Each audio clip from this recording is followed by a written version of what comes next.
यांनी केलेला आहे। बाळासाहेब सराटे हे मराठा आरक्षण अभ्यासक आहेत। त्यांनी हा दावा केलेला आहे। कुणबी नोंद नसली तरी सुद्धा दाखले काढणं शक्य आहे। शासन सर्वसाधारण परिपत्रक काढू शकतं। सुप्रीम कोर्टाचा निकाल गैरलागू आहे असाही दावा त्यांनी केलेला आहे। सांगितल्या जाणाऱ्या निकालात फारसं तथ्य नाही असा दावाही त्यांनी केलेला आहे। आपण याबाबत थेट त्यांच्याशीच बोलणार आहोत। आता सध्या एनडीटीव्ही मराठी बरोबर ते उपस्थित आहेत। बाळासाहेब सराटे यांच्याशी आपण बोलूया। बाळासाहेब सराटे, तुम्ही म्हणताय कुणबी नोंद नसेल तरी दाखले काढणं शक्य आहे, कसं काय म्हणणार? नमस्कार सगळ्यांना, जय शिवराय।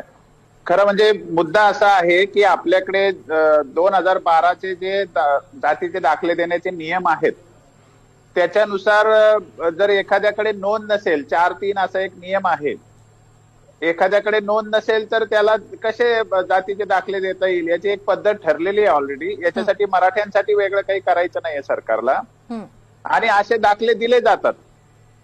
पण इथे कसं आहे की मोठ्या प्रमाणात मराठा समाजाच्या मुलांना दाखले द्यायची परिस्थिती असल्यामुळे मराठवाड्यातली एकंदरीत परिस्थिती लक्षात जर घेतली तर प्रशासनिक पातळीवर एक परिपत्रक काढून सुद्धा जे मराठा नागरिक आहेत ते कुणबी जातीच्या तत्सम आहेत की नाही याच्यासाठी 67 पूर्वीचे शेतीचे पुरावे किंवा गावाच्या रहिवासाचे पुरावे घेऊन सरकार हे करू शकतं।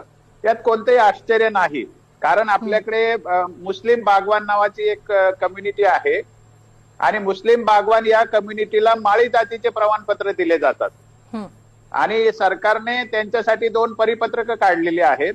एक म्हणजे त्यांच्या जातीची नोंद नसते, त्यामुळे मुस्लिम जर नोंद असेल तरी सुद्धा त्यांना बागवान समजण्यात यावं आणि त्यांना माळी जातीची प्रमाणपत्र दिली जावीत, आणि त्यांची व्हॅलिडिटीसाठी पण सरकारने एक पत्रक काढलेलं आहे, त्याच्यावर त्यांची व्हॅलिडिटी पण होते आणि त्यांना एका वेळेला 2 आरक्षणाचा फायदा मिळतो, कारण त्यांच्या कुठल्याही डॉक्युमेंटमध्ये जात लिहिलेली नसते। त्यामुळे ईडब्ल्यूएस चा फायदा घ्यायचा तर ते मुस्लिम म्हणून घेऊ शकतात, तसंच ते ओबीसी मध्ये बागवान म्हणून सुद्धा फायदा घेऊ शकतात। असंच लेवा पाटील लेवा कुणबीचं सुद्धा आहे। लेवा पाटीदार लेवा कुणबी लेवा पाटील यांना तर 30 ऑगस्ट 1968च्या एका छोट्या 2 ओळीच्या परिपत्रकानुसार आतापर्यंत आरक्षण मिळतंय। केंद्रीय यादीत सुद्धा त्यांना घालण्यात आलेला आहे, आणि असं अनेक जातींना त्यांच्या नोंदी नसताना सुद्धा आरक्षण दिलं जातंय। त्यामुळे मराठवाड्यातल्या मराठा समाजाला जर कुणबीची आरक्षण द्यायचं असेल, दाखले द्यायचे असतील तर सरकार त्याची एक कार्यपद्धती ठरवून एक प्रशासनिक स्तरावरच परिपत्रक काढू शकतं। आणि 2 गोष्टी आहेत, प्रशासनिक पातळीवर जर परिपत्रक काढलं तर त्याला कोर्टात चॅलेंज होणार नाही, कारण तो प्रशासनाचा अधिकार असतो।